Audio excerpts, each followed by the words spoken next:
Hey everybody, welcome to Disc Golf Hot Take, where you shake, shake, shake, shake, shake, shake, shake Nice. your body. Hey. Copyright. Sorry. Well, no, it's not, because you didn't say booty, which is what Oh, it it's actually booty. is. Oh, well, I was trying Totally to different I was song. trying to be a little, censored or not say booty that I just said. Well, now you've You said thought it it was twice. for sure that you for sure thought it was that. I couldn't remember, so I said body. These will be the things I miss the most. Where's for next week? Will you please have a Life screw up a live bunch? tips? Oh yeah, life tips. That's my favorite bit we've ever done. Okay, I will have some life tips next week. All right, so we're done shaking our booty. Let's get on with the hot takes. And Anthony has provided us with, he's going to have two. He's going to have our disc golf and non-disc golf, correct? All right, Anthony. So we have not heard this yet. So we'll see how much we beat up on you after we hear it. Oh. So Yes, you're on. You're on. I'm in for it now. This Have you done this before? Nuh-uh. What do I'm I do about with to my get jumped virtually. Okay, so everyone's favorite conversation in disc golf has never been talked about before, right? Who's the best player of all time? We've never heard this conversation before. I don't even know who's in the running. Yeah, right. yeah. It's good because we don't have a GOAT yet, and we won't for a long, long time, right? Disc technology, course technology, players' skills, they're all changing and improving like real quick, right? Drastic change year over year over year. Really, if you think about it, up until Disc Golf Strong, we never really focused on like players' fitness. It was never really a focal point for a lot of people. And now you see people doing that stuff all the time. You're a disc golf If you look at the top players, most of them are just kind of self-taught. It's like, well, how did you get where you were? It's like, well, I went out to the field and I noticed I was doing this, so I worked on it. I noticed I was doing this, so I worked on it. We don't have coaches. We haven't looked into a swing coach like they have in golf. We haven't explored that yet. So until that stuff happens, there is no greatest of all time conversation to be had. There is no GOAT yet. That person probably isn't even born yet. The sport's too new. We're not even close. Huh. That's a really interesting thought because okay, so But I feel like you could argue about that. But this conversation could be had for any sport, right? Like for basketball, most everybody agrees that Michael Jordan is the greatest of all time, but all time is just up to today.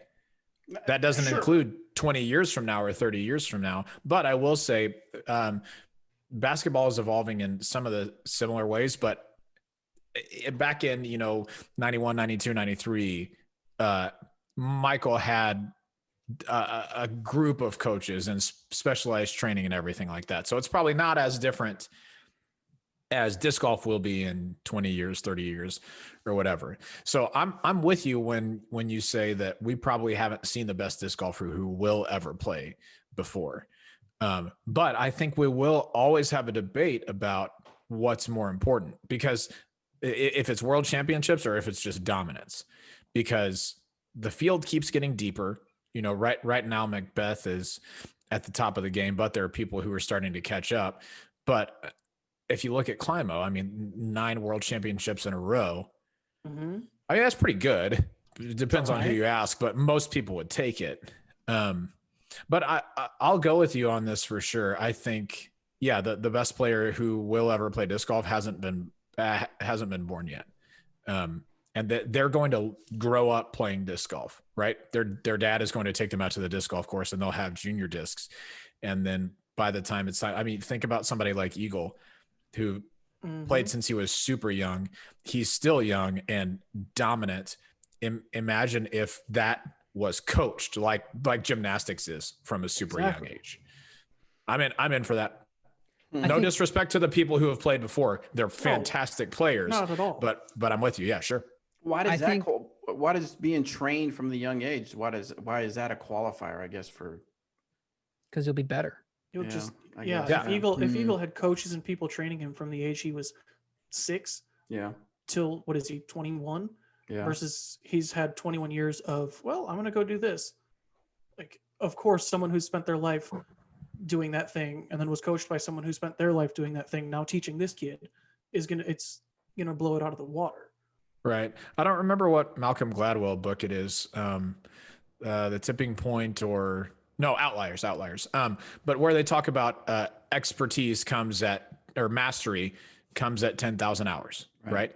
So that's why it's important for somebody to learn from a young age. They'll get to 10,000 hours a lot faster. And I think that's like I said, if you look at Olympic gymnasts, most of them are between the ages of 16 and 24 because they've just crushed it their whole lives by a specialized group of coaches to be at the top of their game when they need to be. I think disc golf probably has a longer career span if that person could get to the top and they could be dominant for a longer amount of time. So here's the thing. People have already done that. People like Simon and Eagle have been playing for pretty much their whole lives. Mm-hmm. So why would somebody else doing the same thing be any better than them? The argument about disc technology doesn't really hold any weight because we're already at the limit. We're already at the widest rim. We've tried the hex technology to go faster. We are. I don't think so. You don't think that Tomas or somebody based on PDJ okay, Yeah. physical specs, Yeah. but people are going to be tweaking plastics. People are going to be tweaking materials. People are going to change all these things. Like if you had said, okay, we have the right size golf ball, so they're all the exact same. Well, that's not true. They're filled with different materials. They're made out of different materials. Like a golf ball could be the exact same dimensions as another golf ball, but one would be objectively totally different. superior. Right. One is just a better golf ball. They're the same size. I don't think that makes nearly as big of a difference in disc golf as far as like the innards of the disc. I think I the don't think shape. I don't think it has yet. I don't think it's fair to say that it never will. I mean, But it's Go ahead. as far as the progression over time, it's been the distance records or the improvement has been scaling pretty linearly with improvements in discs as far as getting wider rims and getting higher technology. I think we're leveling out on that curve right now. Right. I don't think there's going to be another big jump unless PDGA changes tech specs, which would just make discs faster, which like everybody throws far enough anyway. So like, what's the point? The courses are already, there's not enough room to put holes long enough for the big bombers at this point. So, I mean, we already have people who are making every putt. We already have people who are driving insanely well, insanely far. I don't think that just disc technology arbitrarily getting better is going to make a big difference as from here on forward. And we already have people who also have been training their whole lives. And so I think maybe the GOAT hasn't been established yet, but I think within the next 5 years or so, we'll be able to tell. So then you're hitching your saddle to you're going all in on Macbeth. That's what you're saying. Or like a player we'll in the learn next if it's championship. Macbeth or if it's Climo is basically what you're saying. I'm not arguing. I'm just clarifying. I want to say Eagle could do it if he like. I was going to say, if someone is established in the next 5 years, if Eagle goes on a run of 10 starting in 4 years, like. Yeah.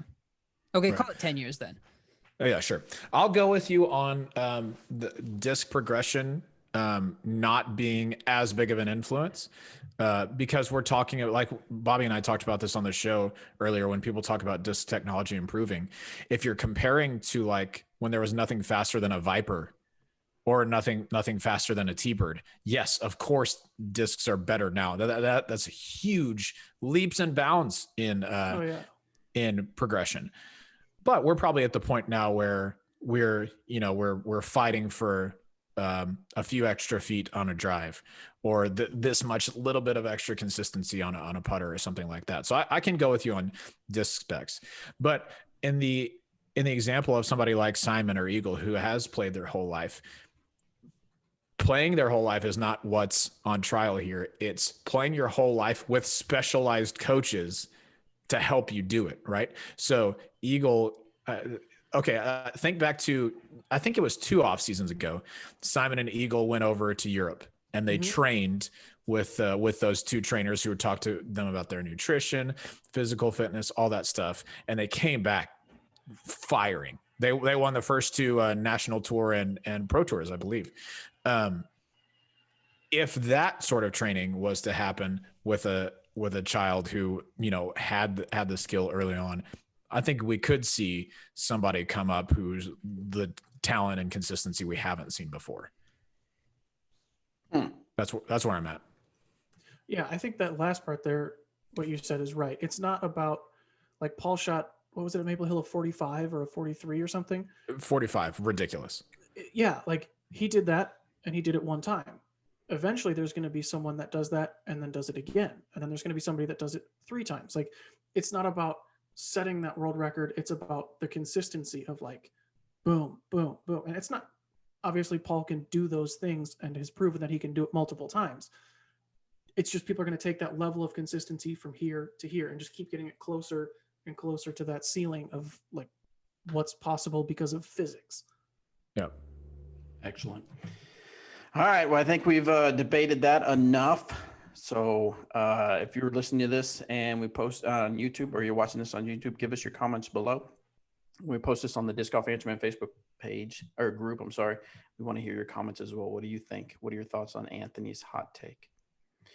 All right. Now switching gears. What do you got for us on the non-disc golf hot take? Nice. This one is far more based in science, far more statistically provable. Yes. They typically are. Hey, but first, just like I told people earlier, I am no scientist, so I cannot, just in case I go over your head Wait a minute. on my On the debate. show, we did have a disclaimer. Yeah. Yeah. Bobby was talking about plastics and he said, wait, it was plastics, right? Whatever it was. He said atoms and neurons. But yeah, yes. And I was like, but wait, those are scientific things, but they are not the same thing. Anyway, whatever. But Hey, they are. you're just hitting the terms keywords. used in the realm of science. So Yeah, that's fair. I can prove that. I can prove that. All right, go ahead. All right. Sprinkles are nothing more than decorations for food and should not be used on anything that's not being served to a child. They offer nothing to the flavor of whatever it is that you're eating or drinking or whatever. Nutritionally speaking, they are literally worse than air. They're worse than nothing. They are a net negative. Let's get more. Air isn't bad for you. No. Correct. No, And I'm saying what I sprinkles was While we're gonna- on the topic of science, air is good for you. correct. And I am saying that What I sprinkles was are going to not. say is you said sprinkles have no nutrition value. Let's be real. The They have things you negative put- nutritional. Yes, No, no, the that's what things I'm that saying. you put sprinkles on also have no nutritional value. Correct. You're not putting No, sprinkles on apples. Okay, that Oh, you yes, know could. of. That's true. That's It's true. a You new. could. You That's- could, but you what's could. going to be, if you're looking at it from a healthy food standpoint, an apple would be, This is quote, true. healthier That's than true. an You apple candied it. covered in sprinkles. This is true. It's true. you're right. It would also probably taste better because the sprinkles are just going to now, it's going to be Sugar like it. a sand covered apple. They are, Okay.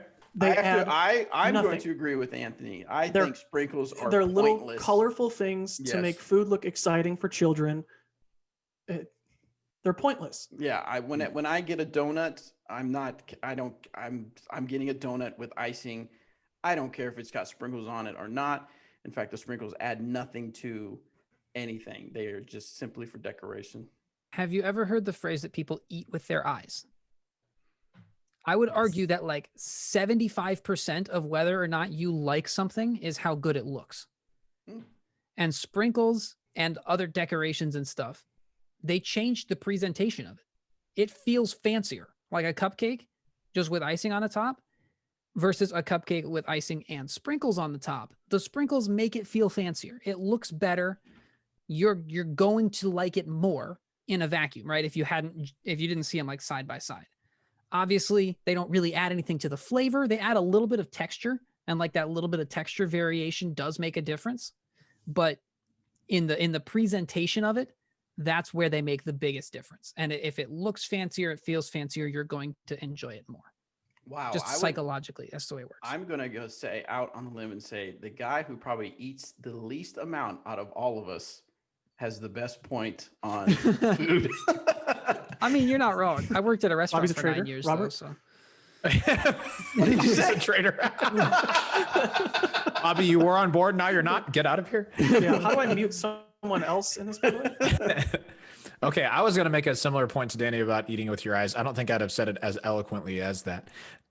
But it is interesting. Like the idea of disgust psychologically is a really interesting one. Like if you have a bell pepper that you're going to put on a taco, right? And it looks beautiful. You just bought it's like perfect. And you have kind of a malformed one.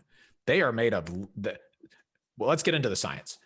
At the atomic level, they're made of the same thing, but people will almost always pick the one that looks beautiful because that's what you do. Like the beauty is part of the eating experience. So They'll say it tastes better too. yes, 100%. So sorry, I've got a little look how white my hands are because of my window. Anyway, getting back to the sprinkles, I think if something makes you more excited to eat something, you are likely going to be, you're going to think it's better. And I don't love sprinkles personally, but where I will draw the line and take a hard stance and say that this type of cake is better than other types of cake with similar ingredients, but without these, is funfetti. Like the little sprinkle type balls that go in children's cake. That a funfetti cake is better than just a plain old white vanilla cake. These are the facts. I refuse to think otherwise. I'm sorry, Robert. You said they go in a what cake? What? A cake said- for a little child. Funfetti goes in a whose cake? No, I just said a cake. No, you That is did not what you said. No, that's not at all. You What said did I say? You Children's said it cake? goes in a children's Children's cake. cake. I rest my Okay. case. Okay, well let me Where's the just gavel? Bing, bing, let me just bing. cycle that back. If I received a funfetti cake right now, I'm stoked. I'm going to town on a funfetti cake. Same. Okay, Okay, if Jay, are Shay you walks, listening? yeah, if Shay walks downstairs with any other type of cake, are you not also still excited? No, not as much as I would be a funfetti cake. For the sake of my right. point, I'm going to give Shay a call. We're going to test this for science live. Yeah, science. Bobby, GBO a few years ago when everybody said it was your birthday Oh, and you yeah. got that Dude. cake, Yeah. yes. sprinkles. It did have sprinkles on it, but Okay, that but did what- not what- make it taste And better. Yes. Let's Bobby said, remind "I like ourselves. cake. Not I like sprinkles. No, let's remind ourselves. Okay, yeah, you said what I was going to say. I will say though, I like cake. I like it. That's one of my favorite think it quotes was from any actually- video we've done. I think he actually said he good. likes clake. Yeah, I like cake. And just all over the thing. So I think Danny brought up a really good point because you're right. There is something about the attractiveness of food that gives to your experience, which is going to be the overall taste and everything. But I don't know that totally accounts for on like a cake, or I mean, a cake. To me, a cake, you're already ready for the sugar and the good taste of the sugar. I just don't think that. So on your example of the bell pepper, if there's one that's malformed or there's one that's nice and pretty, I'm going to go for the prettier one. That's why as chefs, they put so much into the presentation because that's a sense that they want to entice the senses. They're not going to just entice your taste. They're going to entice the visual. But I guess for me, a pretty cake is pretty, but it's not going to taste better because it's prettier, or even because it has sprinkles on it. A donut is going to be so good with the sugar, but putting the sprinkles on to me is going to be so minimal, making it taste better, that it doesn't count as far as sprinkles adding to the experience. See, that's what Okay. you think, but that's using your like logical brain. That's science. Yeah, just- that's using your science brain. The My part of your brain has science in it. where you're actually like thinking. But in your subconscious, you will think that a cake that looks prettier tastes better than one that doesn't.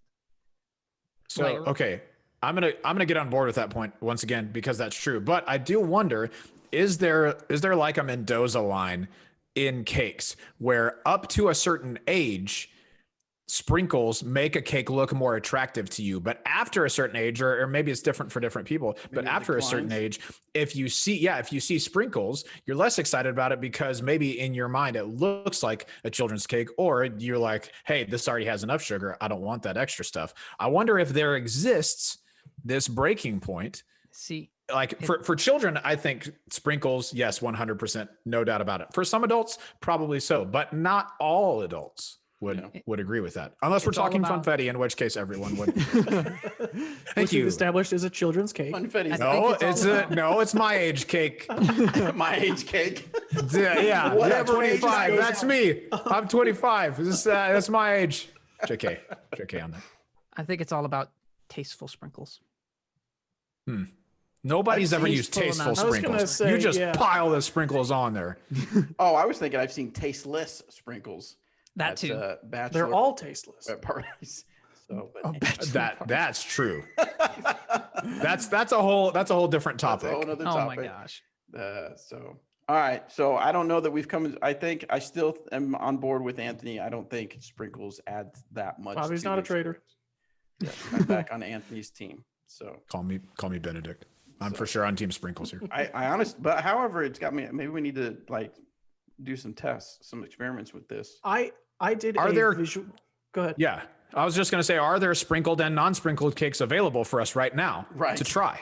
There should be. Oh, And I cannot believe that Anthony brought this hot take without bringing any Oh, well. cupcakes. I mean, I was going to say Joke's this on was you a good guys. hot take until, yeah. yeah. Now we Jokes on can't you test guys. it. Madison's making cake right now. So Oh, I see. Sick. All right. he's not, but I wish. All right, guys. Well, thanks for tuning in for the Disc Golf Hot Take. We'll see you on the next episode.